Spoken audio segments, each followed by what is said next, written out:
Welcome to conversations. मैं आपका host, आपका दोस्त मुख्तदर खान, और आज मैं आपसे एक सिंपल सा सवाल लेके आपके सामने आया।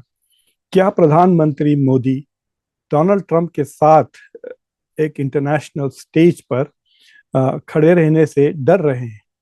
एक बहुत ही अच्छा मौका मिला था प्राइम मिनिस्टर मोदी को। उनको इनविटेशन आया कि वो इजिप्ट में जो समिट है शार्म अल शेख की, जहां पर गाजा पीस प्रोसेस का सेकेंड स्टेज का बेसिकली प्लानिंग चल रही है, और उसमें इन्वेस्टमेंट्स वगैरह के प्रोमिस किए हैं मुल्कों ने, जहां पे Germany, France, Turkey, Qatar, US, Egypt, Middle East के सारे मेजर कंट्रीज वहाँ मौजूद थे। और यूरोप के भी, फ्रांस, बरतानिया, जर्मनी, यूरोपियन यूनियन के लीडर्स, यूएन के जनरल सेक्रेटरी।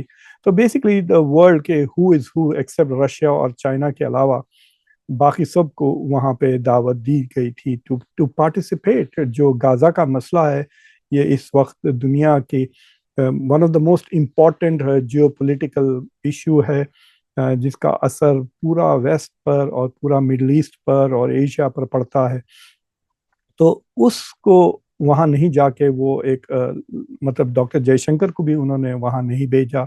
तो बेसिकली इस इतने बड़े खत्ते का जो इतना बड़ा इश्यू है, उससे उन्होंने इंडिया को बाजू रख दिया। ही हैज मार्जिनलाइज्ड इंडिया, यानी इंडिया अब एक सेंटर स्टेज पे नहीं है। इसलिए क्या वो डर रहे हैं कि अगर वो डोनाल्ड ट्रंप के साथ किसी ऐसा मेजर फोरम में नजर आते हैं? इससे पहले भी वो यूएन नहीं गए। हर बार यूएन जाते हैं, तकरीरें करते हैं, लेकिन इस बार भी यूनाइटेड नेशंस नहीं गए। इस बात से डर के कि शायद वहाँ पर बायलैटरल मीटिंग हो जाएगी डोनाल्ड ट्रंप के साथ, या किसी ऐसे फोरम पे डोनाल्ड ट्रंप मोदी के मौजूदगी में क्लेम कर लें कि अमेरिका ने सीज फायर करवाया, और जिसके वजह से मतलब उन्होंने टैरिफ की धमकी दी, जिसके वजह से इंडिया और पाकिस्तान के बीच में सीज फायर हुआ है। और वहां पे मोदी उनको उनके फेस पर ना नहीं कह सकते। अभी भी देखिए आप, डोनाल्ड ट्रंप ने 50 बार से ज्यादा कह दिया है कि उन्होंने सीज फायर करवाया। इंडिया के लो लेवल एक दो बार डॉक्टर जयशंकर ने कहा, बट यूजुअली इंडिया के जायसवाल रंधावा, जो मिनिस्ट्री ऑफ एक्सटर्नल अफेयर्स के जो स्पोक्स पर्सन है, उन्होंने 2-3 बार इस बात को करेक्ट करने की कोशिश की कि सीज फायर इसलिए हुआ कि पाकिस्तान से फोन आया था, ना कि वॉशिंगटन से फोन आया था। तो पाकिस्तान ने फोन करके जंग रुकवा दी थी। So this was a bilateral issue, और अमेरिका का कोई रोल नहीं था। हालांकि सारी रात जयशंकर और मोदी बात करते रहे जेडी वैंस के साथ और रूबियो के साथ। तो ये मुद्दा ऊपर आता था। तो ये जब तक डोनाल्ड ट्रंप से इस तरह छुप के फिरते रहेंगे ये, तो शायद इंडिया को जो मेन इश्यूज है, जिसके बेसिस पे इंडिया अपना कंट्रीब्यूशन दे सकता है as a major world power, और जिसके बेसिस पे इंडिया ये दावा कर सकता है कि अब दुनिया इंडिया के बगैर नहीं चल सकती, इसलिए इंडिया को यूएन सिक्योरिटी काउंसिल में एक परमानेंट सीट और वीटो पावर देना चाहिए। तो ये दावा अब इंडिया कैसा करेगा अगर इंडिया छुपते फिरेगा? जब भी डोनाल्ड ट्रंप ने कुछ कहा, तो नरेंद्र मोदी ने कभी अभी तक उन्होंने डायरेक्टली इस बात का कोई जवाब नहीं दिया मोदी को, और जब सॉरी डोनाल्ड ट्रंप को। और मोदी उसके अलावा वो बार बार तारीफें ही करते रहते। ये गाजा के प्लान पे 2 बार उन्होंने डोनाल्ड ट्रंप की तारीफें कर दी। डोनाल्ड ट्रंप ने एक बार उनको बर्थडे पर फोन करके कहा, बर्थडे तो जब मौका था कि वो डोनाल्ड ट्रंप को कह सकते थे कि भाई आप ये क्यों बार बार कह रहे हो, ये गलत बात। तो he is not saying this. तो it is a very strange thing. वो इंडिया की जो स्टैचर है वो दुनिया में सडनली कम कर दी है उन्होंने। अब तो इंडिया अब अफगानिस्तान के लेवल पे लेकर आके छोड़ दिया है। एक ऐसी सरकार के साथ मिलजुल कर गठबंधन बना रहे हैं ये, और इतनी मतलब फैनफेयर के साथ आमिर खान मुत्तकी को रिसीव किया जा रहा है इंडिया में। थिंक टैंक्स के दौरे हो रहे हैं, मदरसे के दौरे हो रहे हैं, प्रेस कॉन्फ्रेंसेस हो रहे हैं। तो ये सारी चीज़ें से तो इंडिया अब अफगानिस्तान के लेवल पे आ गया है। भाजपा की सरकार और तालिबान की सरकार, ये रेडिकल हिंदुइज्म और रेडिकल इस्लामिज्म के बीच में एक पार्टनरशिप पैदा हो रही है। ये एक ऐसी सरकार के साथ ये घुल मिल रहे हैं जिसको दुनिया में कोई भी रिकॉग्नाइज नहीं करता, इंक्लूडिंग इंडिया। सिवाय रशिया के कोई भी अभी तक उनको फॉर्मली रिकॉग्नाइज नहीं किया है, और रशिया का भी recognition is not fully clear के मतलब क्या वो बस एक बयान था या इट इज इन काइंड। तो मुझे लगता है कि पिछले जब से डोनाल्ड ट्रंप प्रेसिडेंट बने हैं अमेरिका के, जब से इंडिया बैकफुट पे खेल रहा है, टैरिफ के मसलों पर पीछे हट चुका है।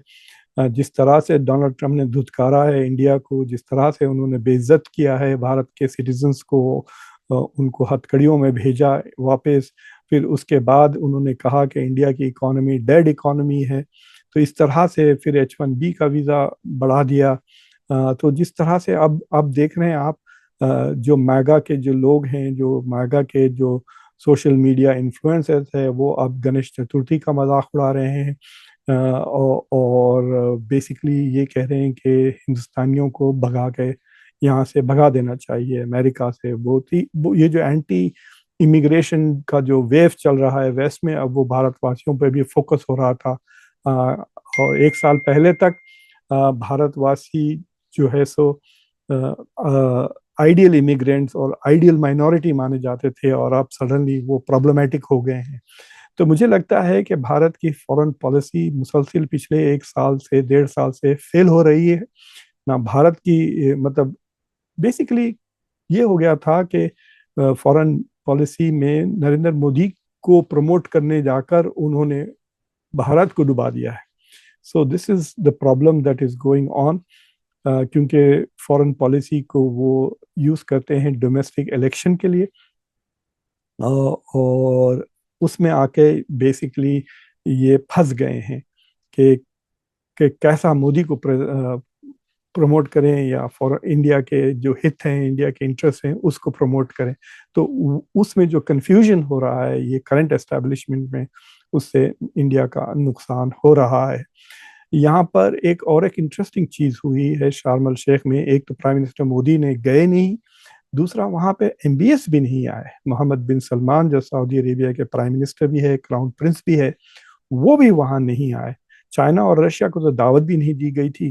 तो ये लोग जो कहते हैं कि दुनिया में RIC is the alternative, they are nowhere. मतलब आपस में मिल सकते हैं RIC, उसमें कोसी बड़ी बात है, बट ऑन जो दुनिया के जो बड़े मसाइल हैं उसमें RIC का कोई रोल नहीं है। अब रशिया यूक्रेन का जो जंग में देखिए आप, ना चाइना का कोई रोल है, ना इंडिया का कोई रोल है।